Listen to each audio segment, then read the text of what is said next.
A Voz Ciudad. A Voz Ciudad. Bienvenidos a este podcast del Urbanita. En A Voz Ciudad escuchamos a la gente que vive en la ciudad. Saludamos a los oyentes que nos siguen por Radio Lesquiu 95.3. Aquí, en A Voz Ciudad, escuchamos al Urbanita, a la persona que prefiere vivir en la ciudad como vos. ¿Te escuchamos? Y no pensar que proyectos como el de Bernabé Arauz, por ejemplo, la República de Tucumán, no pensar que porque hayan fracasado hay que olvidarlos o ignorarlos, ¿no? Que la historia cada tanto nos trae estos eventos para pensar en qué medida hoy podrían tener aplicación. Un docente hoy tiene que ser una guía, tiene que ser un tipo o una persona totalmente actualizada y por sobre todas las cosas tiene que ser un motivador y una persona que emocione, ¿no? Estás escuchando A Voz Ciudad. También nos encontrarás en las redes sociales y en Spotify. Los arquitectos en el hacer, además de diseñar, exploramos otros ámbitos como la comunicación.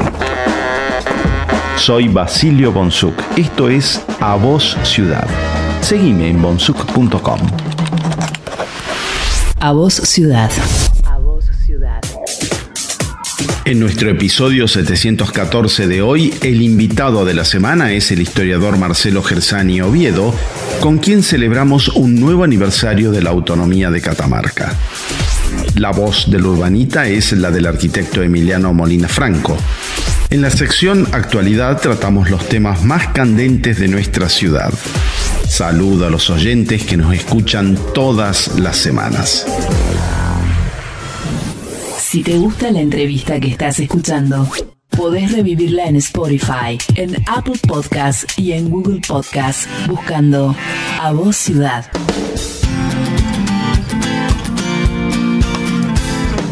Estamos aquí en esta entrevista vía Meet con el invitado de la semana, el magíster, profesor en historia, Marcelo Gersani Oviedo. Él es profesor de Historia de Catamarca y del Noroeste Argentino de la Facultad de Humanidades de la Universidad Nacional de Catamarca. ¿Cómo te va, Marcelo? ¿Cómo estás? ¿Qué tal, Basilio? Un gusto estar nuevamente contigo y con la audiencia de tu programa. Bueno, Marcelo, No, por favor, para nosotros es un honor.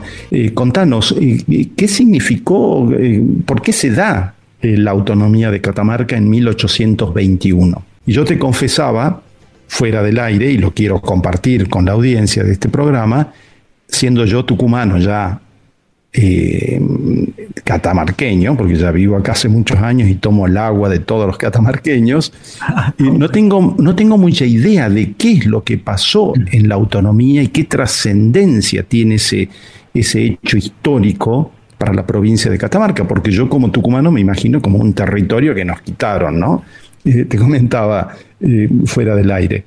Vos sabés, Basilio, que tu conocimiento del tema se parece mucho al de mucha gente, ¿no? Que el tema de la autonomía de Catamarca no le dice mucho, incluso a varios catamarqueños, no conocen bien el tema y bueno, ahora está en la opinión pública por las cuestiones del bicentenario. Siempre los años redondos en historia son como distintos, pero en realidad es un año más, es un año más de este evento que la provincia de Catamarca particularmente le da importancia desde fines del siglo XIX, por ejemplo Santiago del Estero también, pero no muchas más provincias. De hecho, Santiago del Estero y Catamarca, hasta donde conozco, son las dos únicas que tienen asueto o feriado ese día. Otras provincias no recuerdan esa fecha puntualmente. Y sí, si vos lo mirás desde el punto de vista tucumano, podemos pensar en lo que hablas de esa quita del territorio. ¿Qué pasa el 25 de agosto de 1821? Para decirlo rapidito y luego ya no te extendes. Sí. La autonomía implica... Mira, autonomía es un concepto que en esa época no se usaba de manera cotidiana. El concepto de autonomía es un concepto que se construye a partir de la segunda mitad del siglo XIX para referirse a estos eventos del año 1820-1821. En el acta de declaración de la autonomía de Catamarca nunca aparece el término autonomía, sí aparece el término separación e independencia. Mira vos. La autonomía implica la separación de la provincia de Tucumán. ¿Qué era la provincia de Tucumán en 1820, 1821? Era la jurisdicción que abarcaba las actuales provincias de Tucumán, Santiago del Estero y Catamarca, el poder de esa región. Por eso, pensemos en una macro región. Justo en la clase que termina estábamos hablando de ese tema con los chicos, pensando en un espacio más amplio del que hoy tienen las provincias, Basilio, con el poder central en San Miguel de Tucumán. Entonces, pensemos que esa dependencia para los santiagueños fue odiosa, según la documentación, desde 1814, que es cuando se crea esa provincia de Tucumán. Cuando hablemos de provincia, entonces, en este momento, pensemos en las actuales Tucumán, Catamarca y Santiago del Estero juntas. Sí. En 1820 se va a producir, entonces, dejemos a Catamarca vinculada con Tucumán y Santiago del Estero vinculada con Tucumán. El poder residía en San Miguel de Tucumán. Claro. La figura del gobernador de Tucumán, el poder del gobernador de Tucumán abarcaba esa jurisdicción amplia, y en Catamarca y en Santiago del Estero estaba la figura del teniente del gobernador, que era el representante del gobernador, ¿no? Era como un virrey, era como el otro yo del gobernador en estas ciudades. Entonces, desde 1814 hasta 1820 se va a mantener ese estado de cosas, de la cosa pública. El gobierno va a residir en Tucumán con jurisdicción sobre Catamarca y Tucumán, sobre Catamarca y Santiago del Estero. Sí. ¿Qué va a pasar? 1820 va a ser un año clave en este proceso que la historiografía porteñocéntrica denomina la anarquía del año 20, anarquía para Buenos Aires, donde se desaparece el poder central, pero no para las ciudades del interior, que van a encontrar en esta nueva instancia una oportunidad para su organización. ¿Qué pasa en el año 20 cuando se inicia el año 1820? En la escuela, en nuestro tiempo, nosotros por ahí estudiamos lo que se conoce como la anarquía del año 20. Van a pasar, van a suceder eventos que son muy especiales, como la desaparición del poder central, que era el directorio. Pensemos que el directorio era algo así como un presidente de la nación, claro, era lo que más se parecía a un poder central. El director supremo desaparece ese cargo y se disuelve el Congreso. El Congreso que se disuelve en 1820 es el mismo, Basilio, que se inicia en Tucumán en 1816. En marzo, el 24 de marzo de 1816 se reúne el Congreso en Tucumán.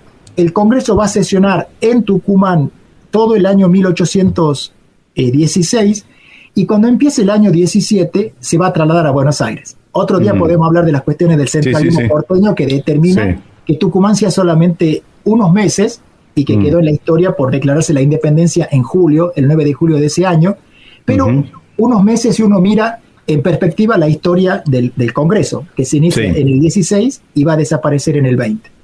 Imaginemos hoy mismo qué pasaría si aparece la figura del presidente de la nación y del Congreso de la nación, ¿no? Entonces, disueltas esas autoridades centrales, las ciudades del interior quedan libradas a su propio accionar, y a partir de ahí se inicia un periodo de organización que va a derivar en las autonomías. Pero eso lo decimos ahora que ha pasado el tiempo. Pero ¿qué pasaba en ese momento? Había que reorganizar la cuestión de las ciudades bueno, digo ciudades del interior para que nos ubiquemos que estamos aquí. Perfecto. Donde hoy estamos, en la provincia, en la antigua provincia de Tucumán.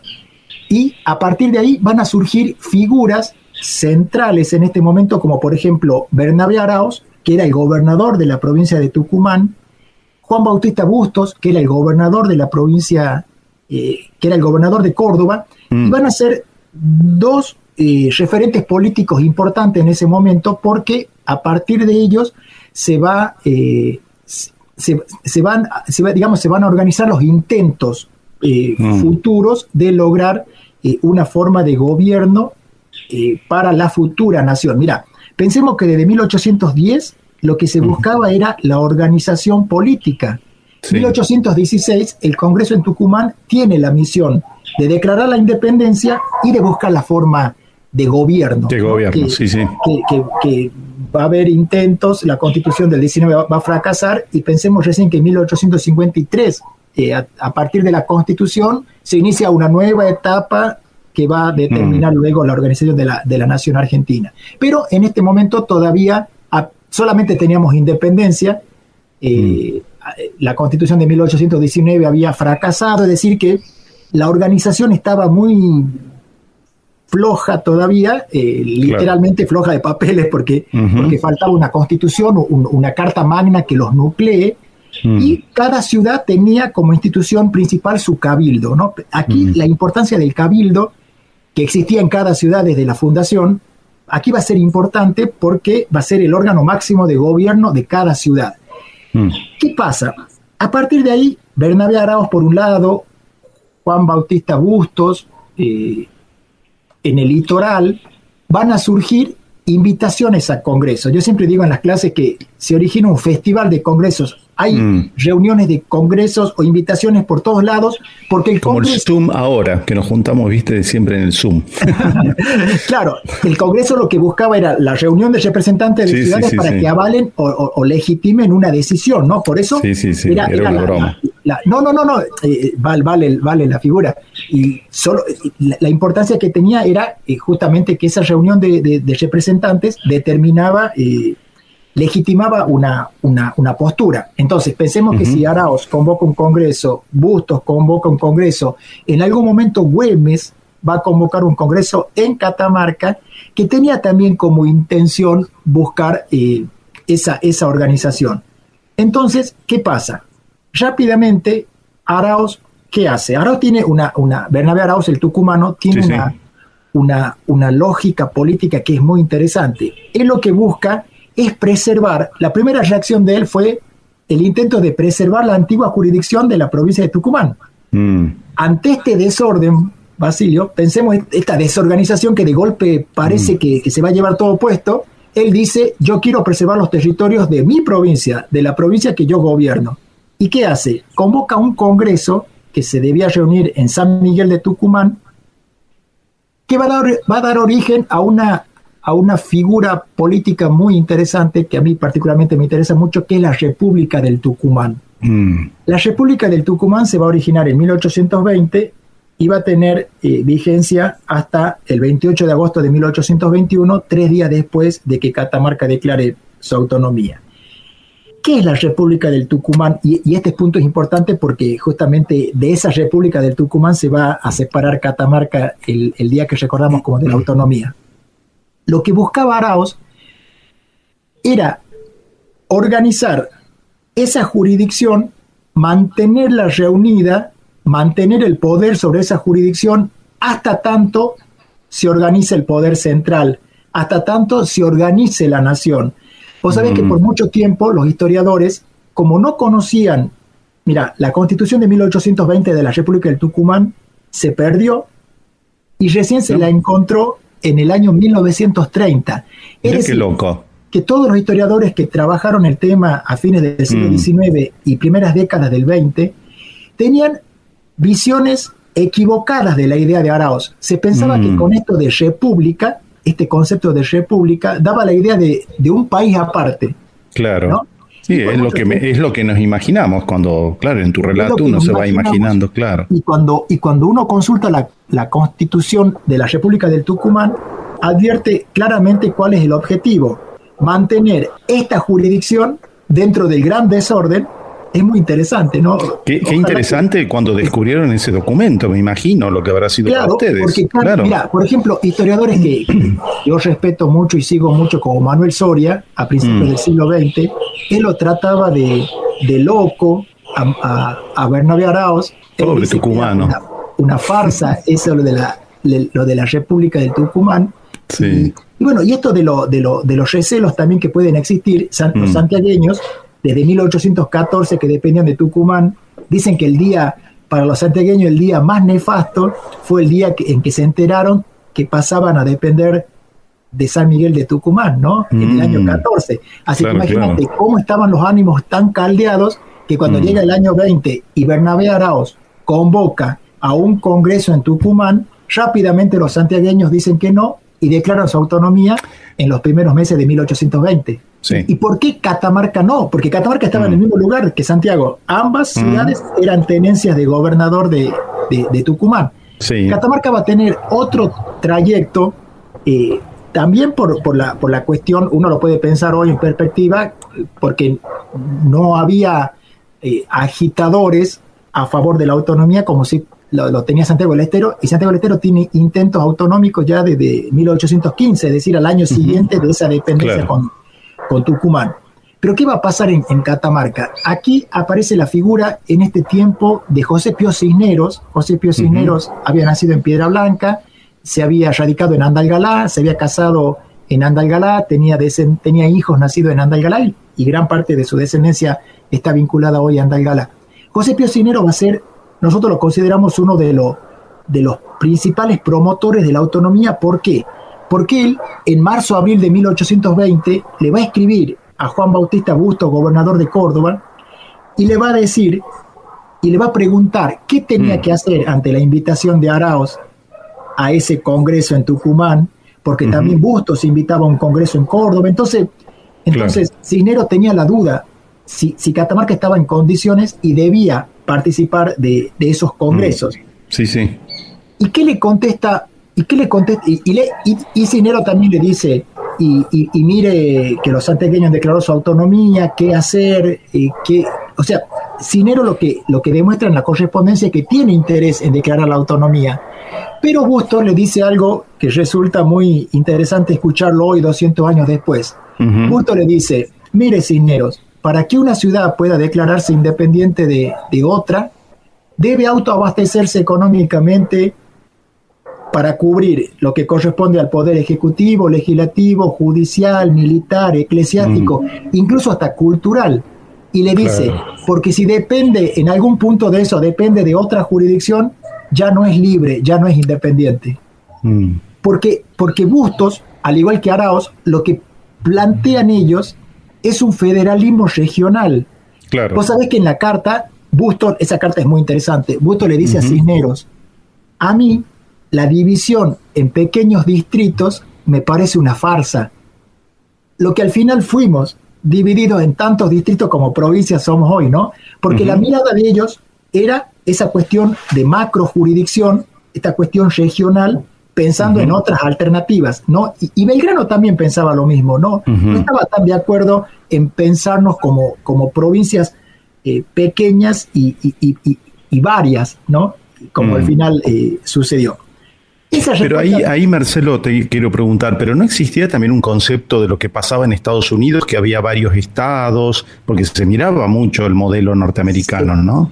Totalmente, y se lo tiene de ejemplo, pero pensando siempre en la cuestión de esos vínculos que existían en las jurisdicciones, como que un federalismo regional y no tan dividido. Se lo pensaba a los Estados Unidos de Norteamérica en ese sentido, ¿no? La reunión de estados, y no pensando por ahí en las divisiones que se basaban aquí, en lo que hoy es la República Argentina, en la institución capitular, en la institución cabildo. Por eso va a haber oposición, y por ejemplo Bustos va a manifestar su descontento con lo que hacen con las ciudades que fueron declarando su autonomía, y le dice en esa carta, y no me traiga usted de ejemplo a lo que han hecho los santiagueños, riojanos, sanjuaninos, porque no tienen idea, en otras palabras, en el lío en que se metieron. Porque pensemos, ¿qué es la autonomía? ¿Qué implica la autonomía? Implica el inicio de una provincia. Hasta ese momento, Catamarca era la ciudad de San Fernando de Catamarca y su jurisdicción. Y a partir de ahí, pensemos en que se inicia una provincia, y como tal debía tener todos los atributos propios de una provincia. Pero antes, no me quiero adelantar, la respuesta de Bustos va a demorar el avance del proceso en pos de la autonomía. Por eso lo consideramos a Cisneros como el primer interesado que podemos comprobar documentalmente. Posiblemente ha habido otros que no lo manifiestan a través de los documentos que nosotros consultamos hoy. Eso va a determinar que Catamarca va a declarar su autonomía al año siguiente, pero en ese proceso que va de principios de 1820 hasta agosto de 1821, van a surgir distintas alternativas en Catamarca. Poco se habla de esto, pero la figura de Martín Miguel de Güemes va a ser importante en este momento, y sobre todo a fines del año 20, principio del 21, porque Aráoz tenía un gran enemigo que era Güemes. Mira, siempre digo que ambos tenían los mismos objetivos. Ambos estaban en el proceso de guerra de la independencia y ambos tenían los mismos objetivos. Tenían un gran amigo en común, que era Belgrano. San Martín sentía aprecio por los dos. Es decir, que estaban en el mismo gran proyecto, solo que eran líneas distintas dentro de ese gran proyecto. Claro. Cada uno de ellos sentía que el otro no lo apoyaba en sus cuestiones políticas, pero sobre todo Güemes. Recordemos que Güemes era su papel era clave porque él debía evitar el avance realista desde el norte, que no toque la jurisdicción del antiguo virreinato del Río de la Plata, que venía avanzando el poder del ejército del rey. Entonces Güemes va a ser su papel va a ser fundamental, y él sentía que necesitaba el apoyo del resto para evitar ese avance. Él va a sentir que Aráoz no lo acompaña. ¿Y por qué traigo a colación este enfrentamiento? Porque ese enfrentamiento entre Güemes y Aráoz va a tener como escenario real la jurisdicción de la ciudad de Catamarca. ¿Por qué? Porque Catamarca, al depender de Aráoz, va a generar en los salteños, va a generar en Güemes la necesidad de desprender a Catamarca de ese vínculo. Y esta situación se va a dar entre marzo y abril de 1821, estamos ya a pocos meses de la autonomía. Güemes va a invadir Catamarca y va a sacar del poder al representante de Aráoz aquí, y va a poner en ese lugar que es una hábil jugada de Güemes. Va a poner en lugar del representante de Aráoz aquí, va a poner a un triunvirato en el poder. La figura del triunvirato, ¿te acordás que en la escuela veíamos el primer triunvirato, segundo triunvirato? La figura del triunvirato era una posibilidad a la hora de buscar estas formas de gobierno. Y yo digo que es una hábil jugada de Güemes. ¿Por qué? Porque esos días, poco se dice esto, por ahí lo vamos a escribir en alguna jornada que estamos preparando, en alguna ponencia. Ese marzo y abril de 1821 es como una primera autonomía, porque en esos días Catamarca rompe su vínculo con la República del Tucumán, pero de alguna medida, directa o indirectamente, pasa a depender de Salta. Pero ¿por qué hablo de este triunvirato? Porque ese triunvirato estaba integrado por tres representantes de los tres bandos políticos que en ese momento existían en Catamarca. Eso lo dice una fuente que estamos trabajando y que nos sirve porque nos interesa en nuestras investigaciones conocer también cómo los bandos políticos en ese momento estaban muy vinculados con los linajes familiares, ¿no? Los bandos políticos se parecían mucho a los bandos familiares. Entonces, por eso nos interesa.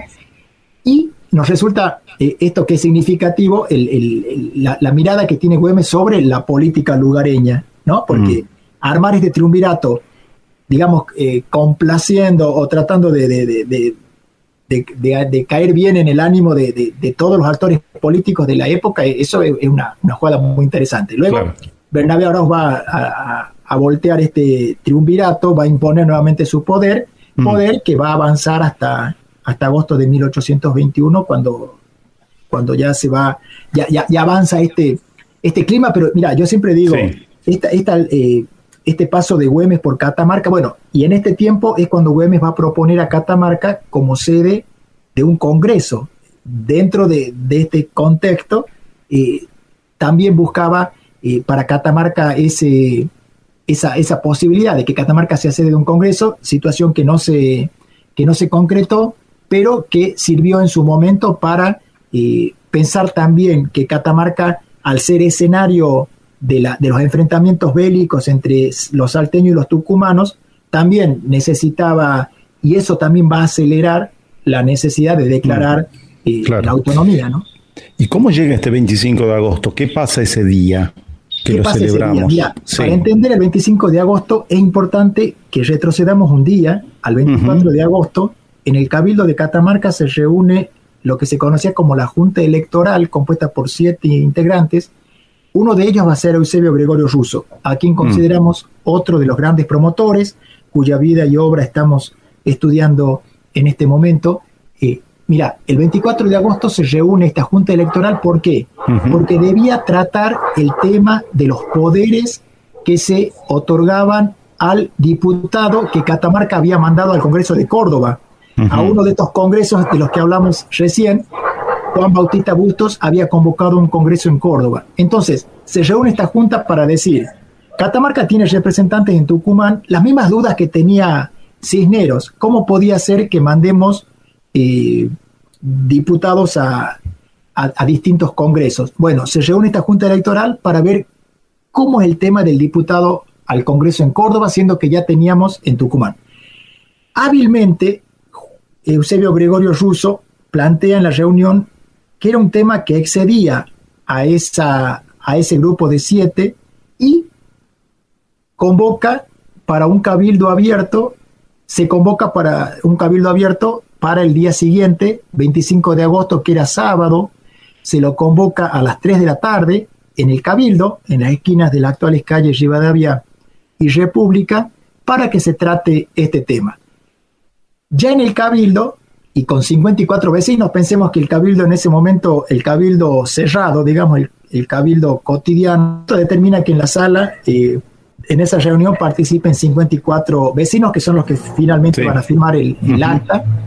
Y ahí, cuando empieza a tratarse el tema, rápidamente se incorpora, digamos, en el orden del día, o en el orden de la reunión, se incorpora el tema de que si Catamarca debía continuar dependiendo de Tucumán. Por eso digo que más allá de los intentos anteriores, la decisión final de la autonomía la tiene que haber manejado Russo entre que terminó la reunión del viernes y el mediodía del sábado. Claro, tiene que haber ya tirado todos los hilos para que esto suceda.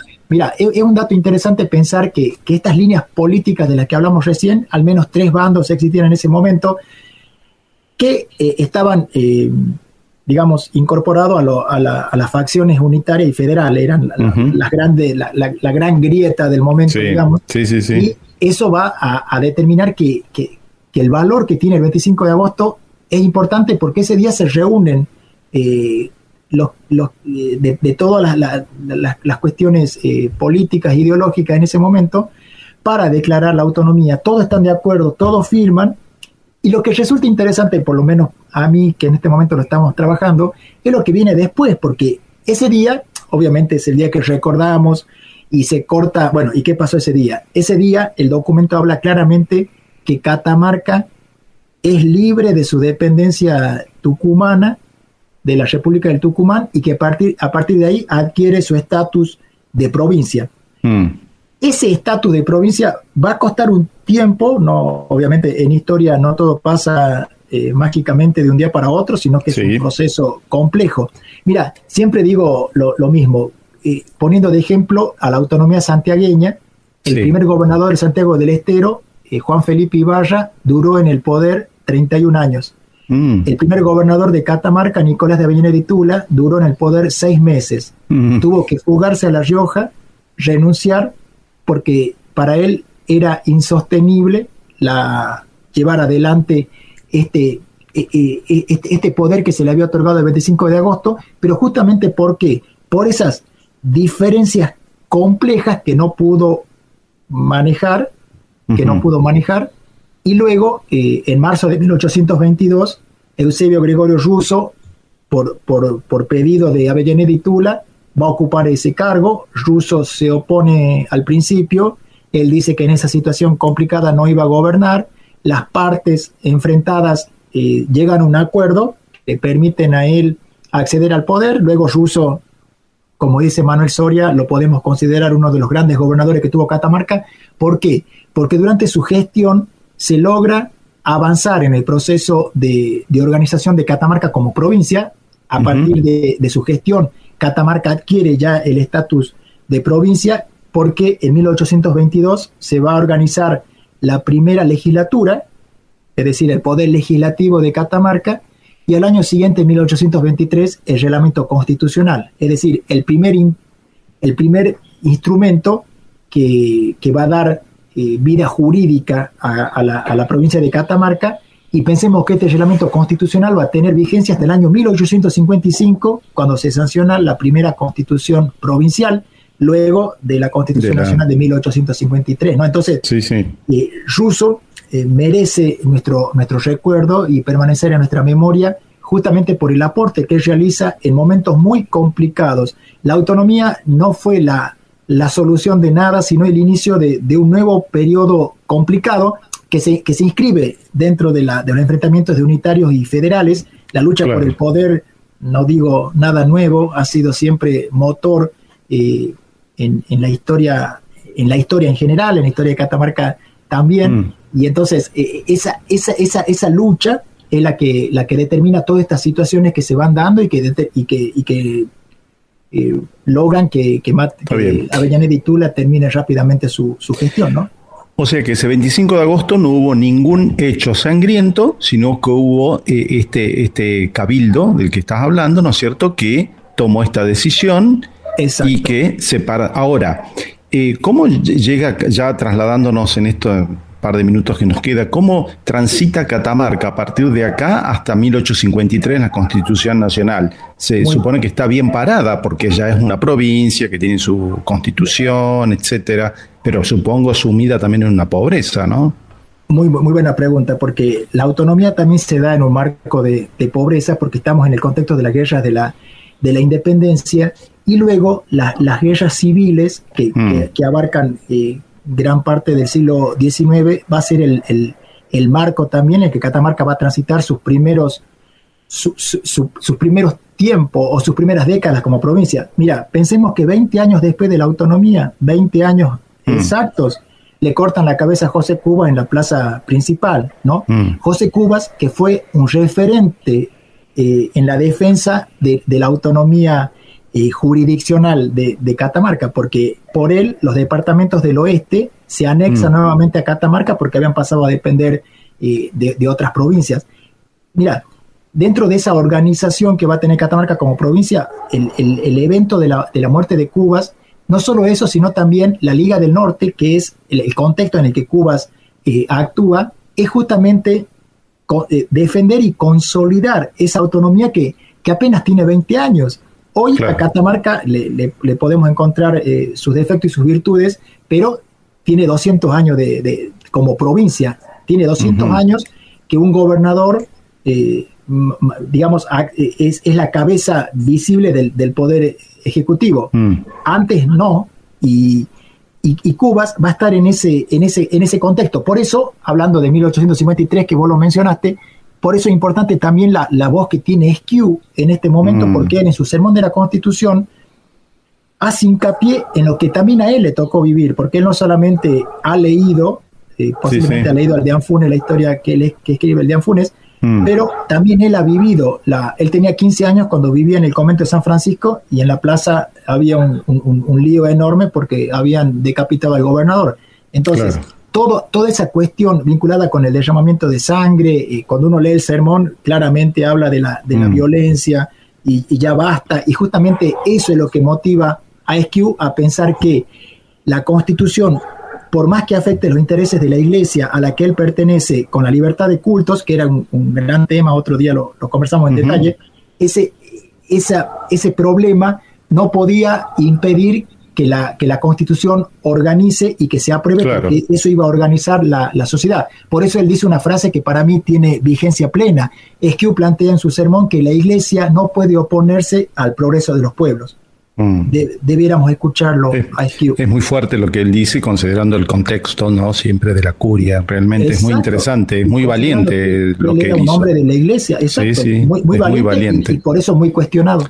Sí, que dio seguramente pie a que después surgieran, qué sé yo, leyes en el Estado Nacional, en el Congreso de la Nación, como separar el matrimonio civil del matrimonio con la iglesia, etcétera, ¿no? Que se va dando a medida de la historia. Bueno, Marcelo, nos vamos más instruidos y pienso como tú. No, pero súper claro, súper claro. Yo creo que como tucumano, que ya soy catamarqueño, como pero te ya has dije dicho al 3 veces que principio. sos tucumano, así que Sí. todavía. No, te voy a decir lo siguiente. Estoy contento que se hayan separado. Me parece que es lo mejor que pudieron haber hecho.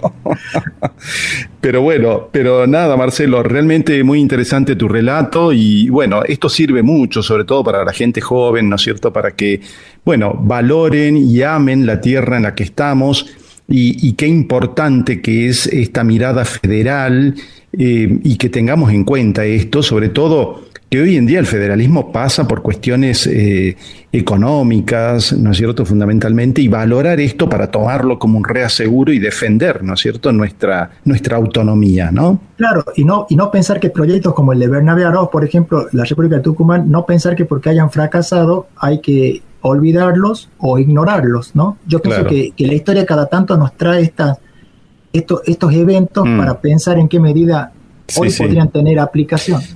Esa es la idea, siempre. ¿Qué nos enseña la historia, no? Es así. Bueno, Marcelo, te agradezco un montón tu participación y bueno, nos encontramos en otra oportunidad. ¿Sí? Con todo gusto. Un abrazo fuerte. Un abrazo. Estuvo con nosotros el magíster Marcelo Gersani Oviedo, profesor de Historia de Catamarca y del Noroeste Argentino de la Facultad de Humanidades de la Universidad Nacional de Catamarca. Estás escuchando A Voz Ciudad. También nos encontrarás en las redes sociales. En A Voz Ciudad escuchamos a la gente que vive en la ciudad. Saludamos a los oyentes que nos siguen por Radio Lesquiu 95.3. Aquí, en A Voz Ciudad, escuchamos al urbanita, a la persona que prefiere vivir en la ciudad como vos. ¿Te escuchamos? Y no pensar que proyectos como el de Bernabé Araoz, por ejemplo, la República de Tucumán, no pensar que porque hayan fracasado hay que olvidarlos o ignorarlos, ¿no? Que la historia cada tanto nos trae estos eventos para pensar en qué medida hoy podrían tener aplicación.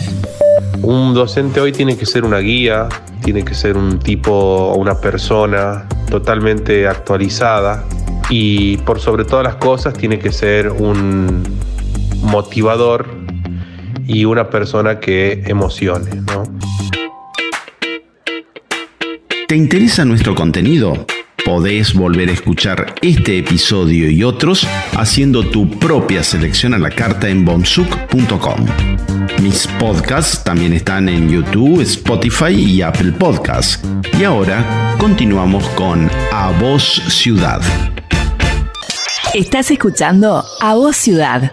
También nos encontrarás en las redes sociales y en Spotify. Y ahora le voy a enviar un audio por WhatsApp a Emiliano Molina Franco para hacerle algunas consultas. Emiliano es un joven arquitecto riojano que trabaja en el estudio de arquitectura Pucará. Hola Emiliano, ¿cómo estás? Tengo algunas inquietudes para vos que quiero compartir en mi podcast de A Voz Ciudad. ¿Te animás a responder cada pregunta que te envíe con un audio tuyo? Hola Basilio, ¿cómo estás? Yo muy bien. Y sí, encantado de participar en tu programa. Ya sabes, como siempre, apoyando tus iniciativas y porque aparte son de más interesantes. Así que envíame lo que necesites y yo te voy respondiendo. Dale, perfecto, Emiliano. ¿Qué tuviste de positivo y de negativo en tu formación como arquitecto en la universidad? Creo que en la etapa universitaria uno primero aprende a ser estudiante universitario, sobre todo como en mi caso que yo fui a la universidad en el mismo lugar donde vivo, o sea, no tuve que esa transición de irme a otra ciudad.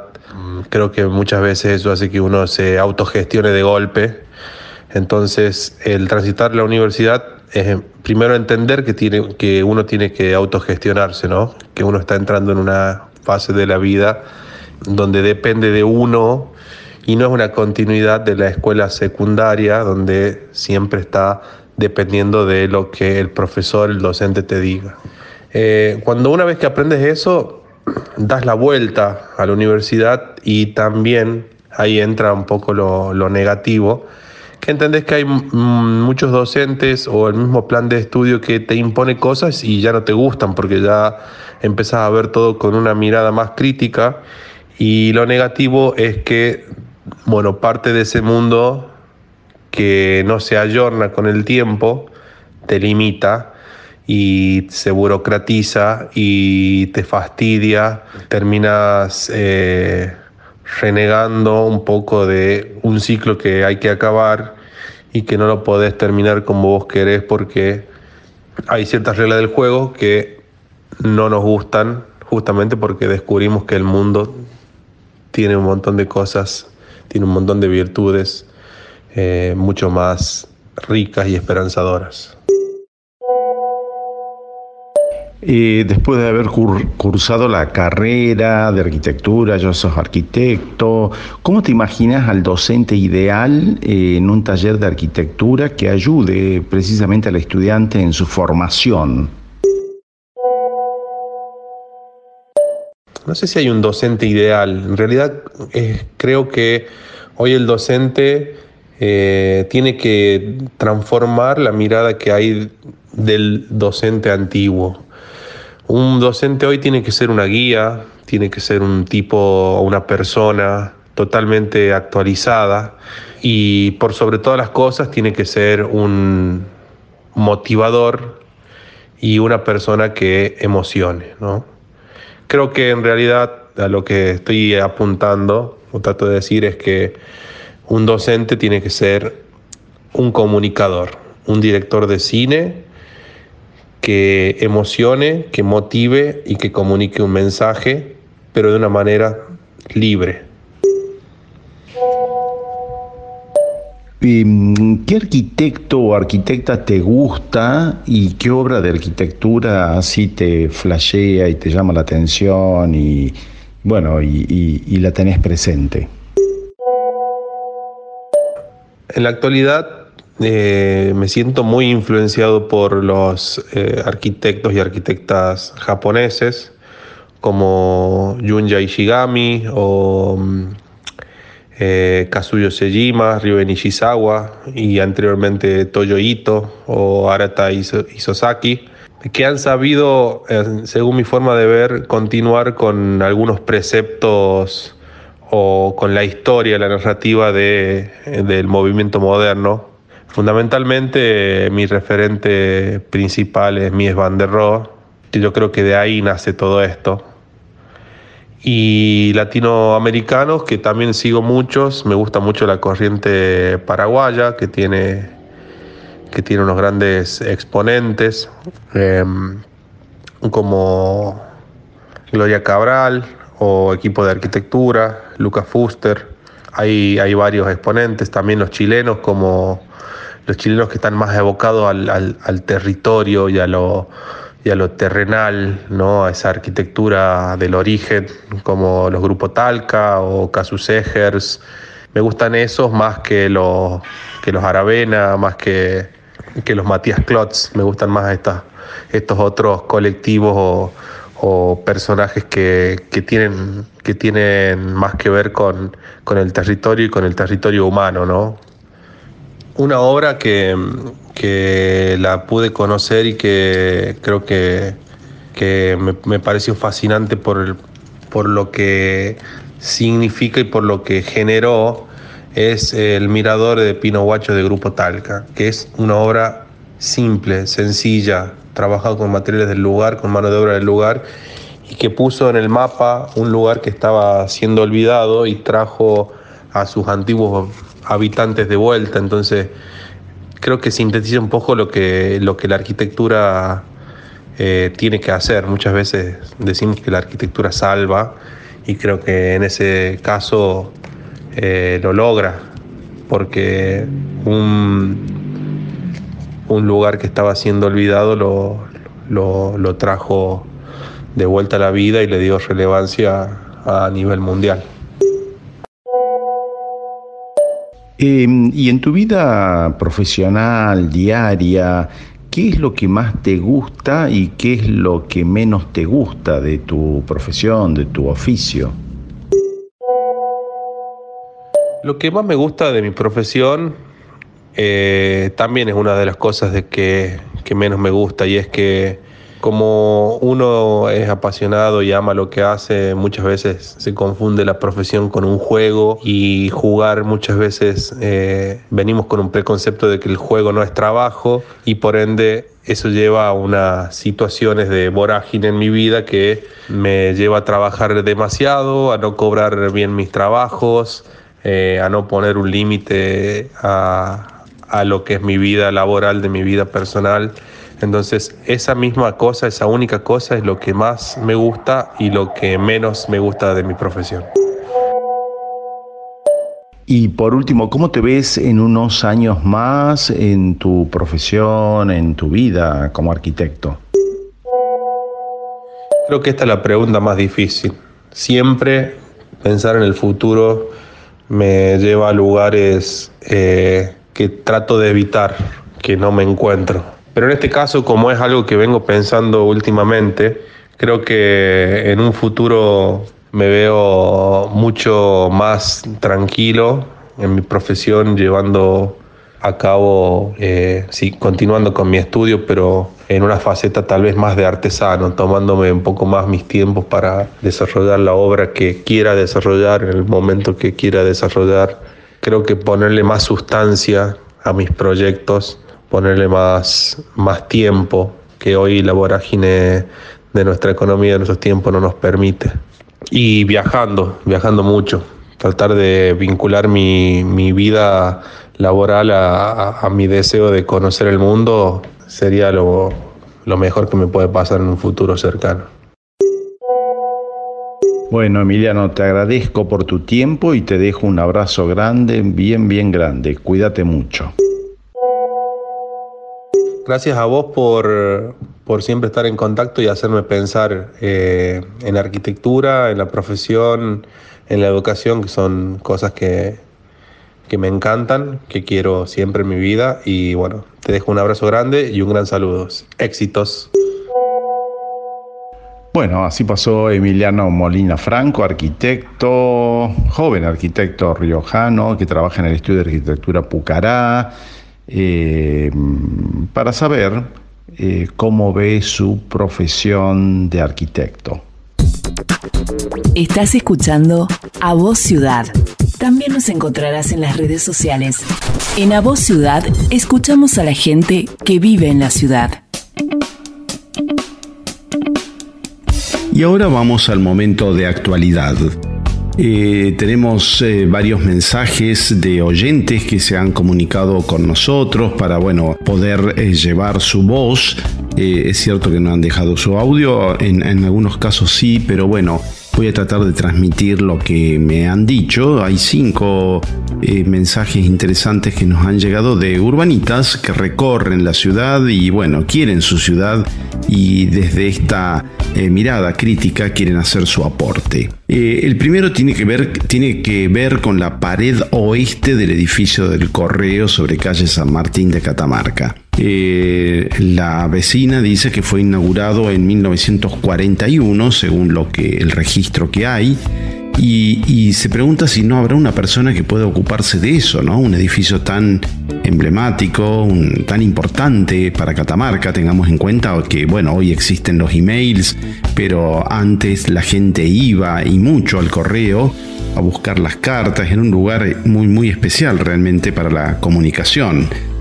En otro momento donde no existía la tecnología, la comunicación que existe hoy en día. Y forma parte de nuestra identidad, de nuestra memoria.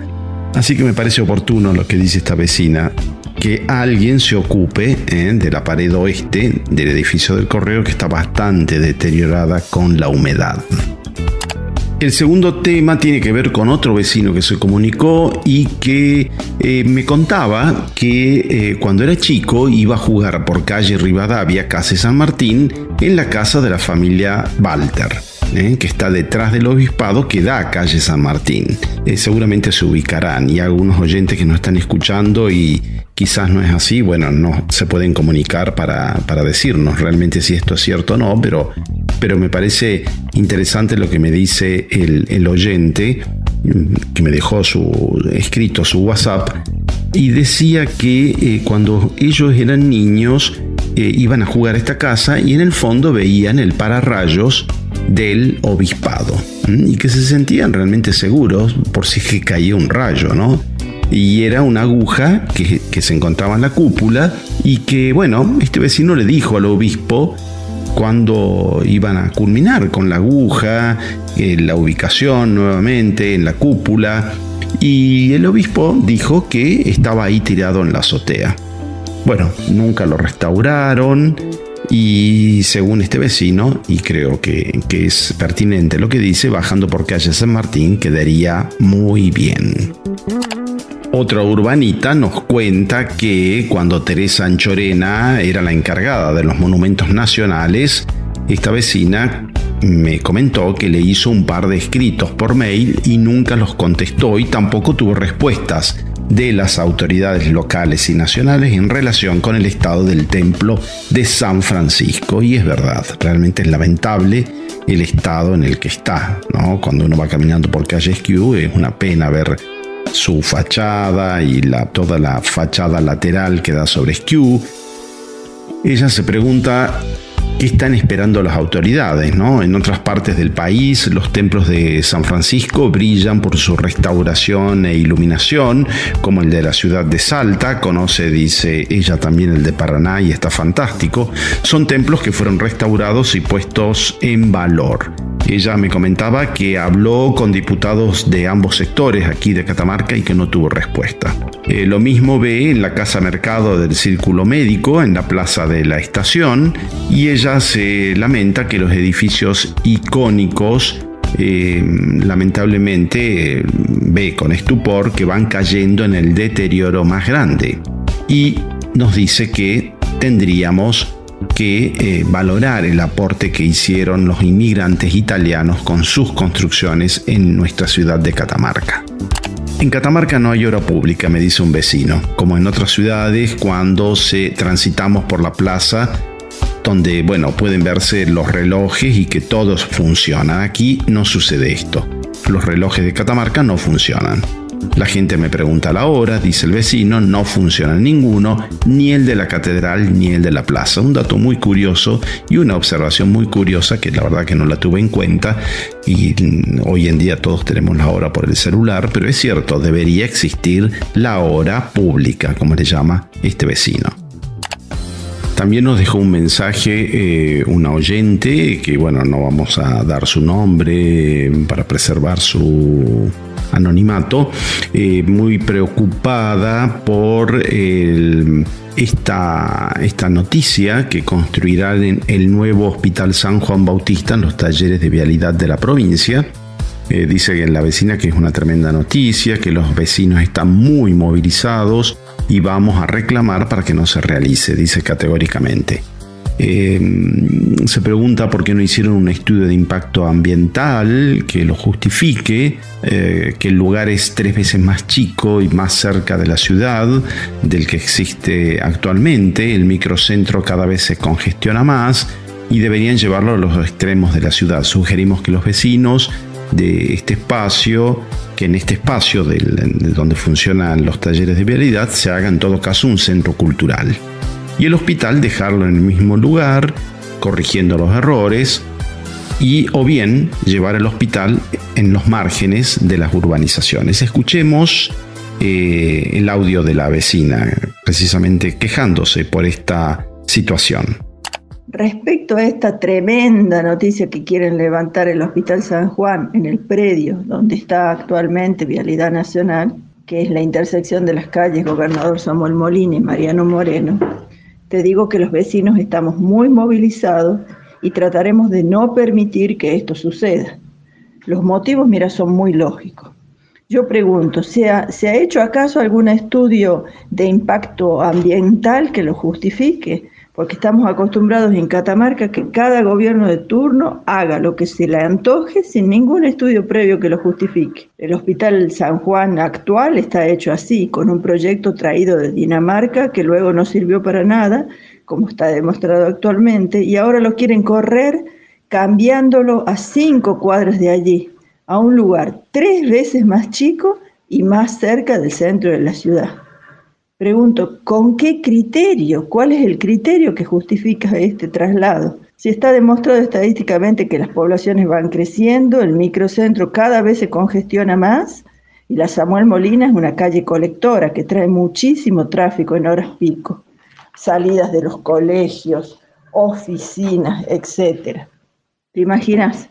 Urgencias de ambulancia, gente corriendo de aquí para allá, pacientes, etc. Una catástrofe.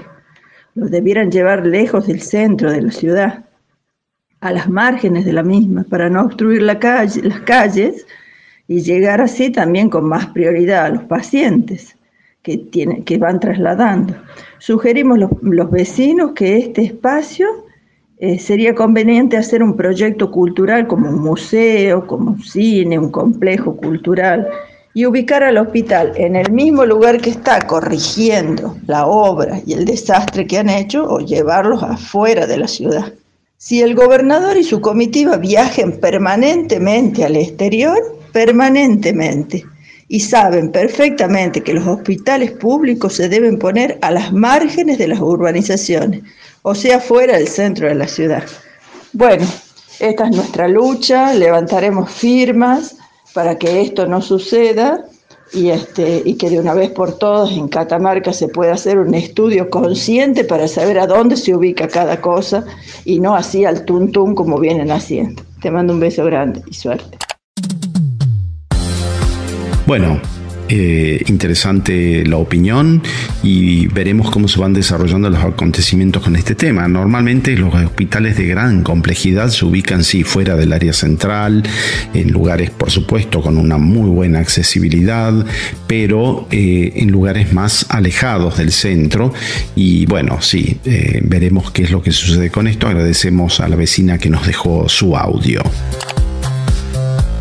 Bueno, y para finalizar este espacio de actualidad, le mando un saludo muy especial, muy especial a mis estudiantes del taller de Arquitectura 2 de la carrera de Arquitectura de la Universidad de Catamarca, con quienes estuvimos la semana pasada en la ciudad de Rosario. Ahí nos recibió la arquitecta Silvana Codina y también autoridades de la Facultad de Arquitectura de la Universidad de Rosario, a la cabeza del decano Adolfo del Río. Así que bueno, fue una experiencia muy interesante. Los chicos vieron qué es lo que sucede en la realidad de esa ciudad para poder pensar también esta realidad, no copiando esas ideas, sino entendiendo desde ese lugar el razonamiento de cómo afrontar el problema, los problemas urbanos de la arquitectura, para ponerse a pensar aquí nuestras propias soluciones. Así que un saludo muy grande a todos los estudiantes y un agradecimiento al decano de la Facultad de Tecnología y Ciencias Aplicadas de la Universidad Nacional de Catamarca, el ingeniero agrimensor Carlos Humberto Sabio, quien hizo todas las gestiones para que pudiéramos viajar. Bueno, con esta última noticia vamos ya cerrando y despidiéndonos del programa de hoy. A Voz Ciudad. A Voz Ciudad. En nuestro episodio 714 de hoy, el invitado de la semana es el historiador Marcelo Gersani Oviedo, con quien celebramos un nuevo aniversario de la autonomía de Catamarca. La voz del urbanita es la del arquitecto Emiliano Molina Franco. En la sección Actualidad tratamos los temas más candentes de nuestra ciudad. Saludo a los oyentes que nos escuchan todas las semanas. Seguime en bonsuc.com. Mis podcasts están en YouTube, Spotify y Apple Podcasts. De parte de Basilio Bonsuc, en la conducción y producción, Mónica Paz en la voz y Carlos Sequeira en la edición, te saludamos y te esperamos en A Voz Ciudad. A Voz Ciudad. A Voz Ciudad. Y no pensar que proyectos como el de Bernabé Arauz, por ejemplo, la República de Tucumán, no pensar que porque hayan fracasado hay que olvidarlos o ignorarlos, ¿no? Que la historia cada tanto nos trae estos eventos para pensar en qué medida hoy podrían tener aplicación. Un docente hoy tiene que ser una guía, tiene que ser un tipo o una persona totalmente actualizada y por sobre todas las cosas tiene que ser un motivador y una persona que emocione, ¿no? A Voz Ciudad.